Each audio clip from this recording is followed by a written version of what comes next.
We're on page 68. Arichut apayim, calmness. The literal translation of Arichut apayim is Erech apayim. Erech apayim means long-faced.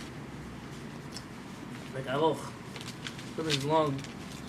Meaning when someone has a long face, they're calm. That's the expression used in Hebrew for calm. In modern Hebrew, they would use the word ragua for calm. But in Old Hebrew, this is Arichut apayim is the way the Torah uses it, referring to HaKadosh Baruch Hu. Erech apayim, v'ov chesed, emet, tzach chesed, this is... Arichut apayim, calmness. What is the definition of calmness? Hi bitui leheder hachema v'akas kim'at kalil. It's almost absolute absence of any kind of anger or rage.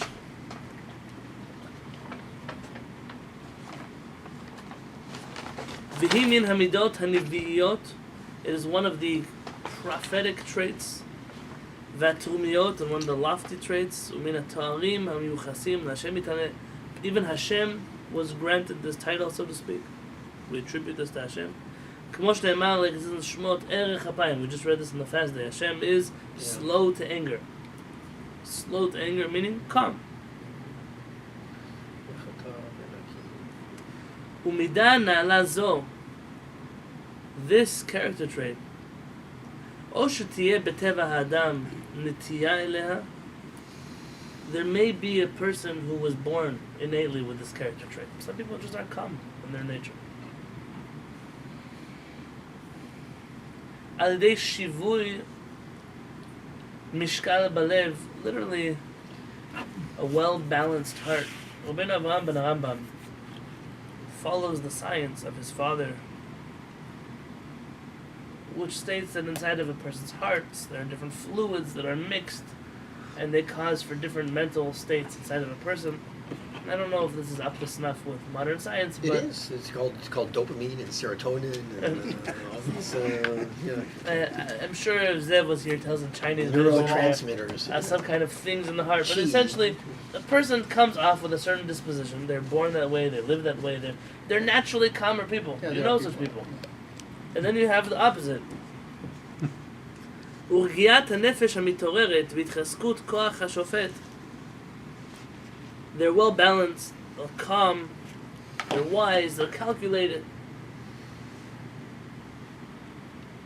וכך תקל התקשרות אליה, and therefore this person, it's very easy for him to reach the character trait of calmness. But, או שיש בטבעו של אדם קושי כנגד הנטייה לזאת. Some people have the exact opposite disposition. Everything makes them mad. Everything makes them upset. Everything goes to code red. מהיותו חמום מזג ויצריו שוחרי מדון. His whole body is consumed with anger. He's the kind of person that his whole temper is hot. He's impulsive. ואז אין דבר אשר יעמוד כנגד נטייתו. There's really nothing that could stand up to his anger. זולת התקשרות נמרצת בדרך ארץ וחוקות התורה. The only way he could really do something is if he forces himself, he trains himself to change his habits based on proper derech eretz, proper habits, and through the observance of the Torah. Let's say here. And once a person says, I'm not an angry person, people just make me angry. That's the definition of an angry person. People are angry. Sometimes you'll say something to them, they turn red, they start to sweat, their face changes, they start screaming. Those people, their natural inclination is to anger. You have some people who, they let things slide, things don't affect them so much, doesn't bother them so much. A person, based on their nature that they were born with, has then a choice to decide, will I use my temperament against myself, or will I allow myself to learn new habits? Now, it's hard to learn new habits. Rabbi Yisrael Salanter was famous for saying that it's easier to study the Talmud 101 times than it is to change one bad habit. It's difficult. To change yourself is very difficult, but it's doable. And it takes patience, it takes tricks, it takes teaching yourself, what is it that makes me mad? Prepare yourself for it. Come up with a different reaction. Do something else. I don't know. Hold on to your chair. But some people, everyone comes up with a different way. Go for help. There are anger management classes. All kinds of ways to help a person deal with their anger. Calmness is one of the virtues of Yadut. It's one of the character traits that a person must have. What are the limits, the parameters? So we're going to deal with that in the rest of the chapter. But this is an important thing to be said. What you see from here, though, is an excuse of just because I was born this way doesn't mean that you stay that way. HaKadosh Baruch Hu doesn't expect the person to stay the way they were born.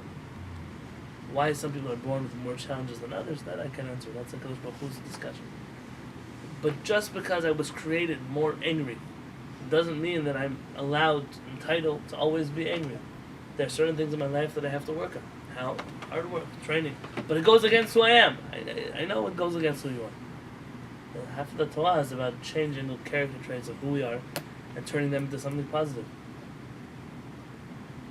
A rabbi is talking about people whose nitiyah is to murder. They were born with temperaments of murderers. Blood. Blood is what excites them.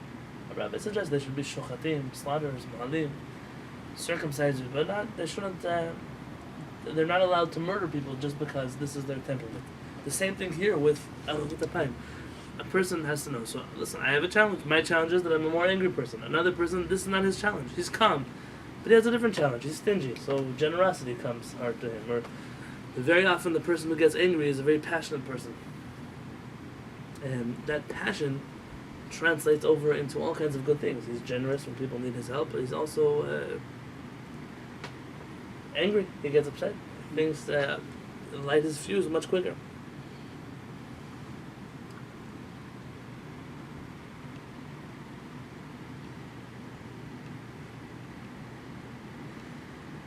This is what King Shlomo said. Tov chapayim megibor. The calm one is greater than a warrior. U'moshel berucho menoched ir. And somebody who has self-control is greater than a person who can conquer a city. Heve Omer is coming to tell you, Mi sheyesh lo yicholet lishlot al ka'aso v'lichbosh et yitzoro. Somebody who's able to overcome his anger and to resist it is a very strong person.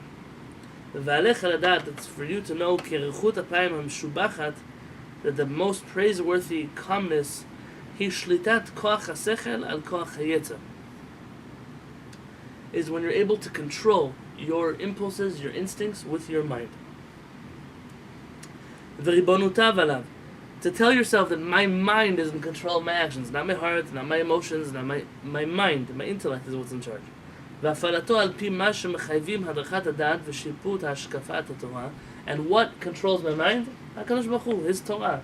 My mind is aligned with Hashem's Torah, and even though my body wants something else, I do what it is that my mind tells me that Hashem wants for me. ולא מתוך חירות מזג בעלמא או רפיון היצרים או מורך הלב. This is very important. The character trait of calmness that comes along with apathy, with I don't care about you, I don't care about your plans, and you're nobody to me. That's not the calmness Hashem wants. Rather, the Rambam tells us that calmness is the middle ground between anger and apathy, somewhere in the middle. A person should be able to say, this person I want to get worked up about, this one I don't want to, but it should be in your control. It shouldn't be something that you find yourself in such a situation where you're saying things, screaming things, punching things, and you have no control over yourself. The Arizal tells us, whatever this means, so don't take it literally, whatever the Arizal means with this. The person who becomes angry, what does it mean angry? Angry doesn't mean, I don't know, you open the refrigerator, the bottle of milk fell out, spilled all over the floor. Nothing angry. Angry is when a person, Peretz's translation, ibedet hashtalot. He lost himself. He's in for a few seconds, a few minutes, had no control over his rage. That person, says that Rizal, has lost his neshama. His neshama gets removed from his body, and he's instead given a neshama from the side of Tuma, an impure neshama, and for the rest of his life he lives with this neshama. What does that mean? I don't know what it means. And can you get it back? I'm sure the Mukubalim talk about it. What does it mean to us? It means it's a really bad thing to get back. Yeah, when I first heard that, I was just like horrified. Yeah, it's a very scary idea, but it makes sense. A person lost their control over themselves. It was a moment of complete their body took over. And at that moment, we have to question. So my neshama is not in the driver's seat. My mind is not in the driver's seat. Everything my heart wants, everything my urges want, that's what I do. So forget the Kabbalah on the side. But we should learn from that it's a very important thing to learn how to control our actions. It's very important. And it takes work, it takes discipline, it takes self-control. It's a journey, it's a lifelong journey. No one expects us to have it tomorrow morning. But that should be our goal. Not to always say, oh, this is just who I am. I'm the kind of person who always does this. I'm the kind of person who... Everything can change. Everything can change. Alright, that's calmness.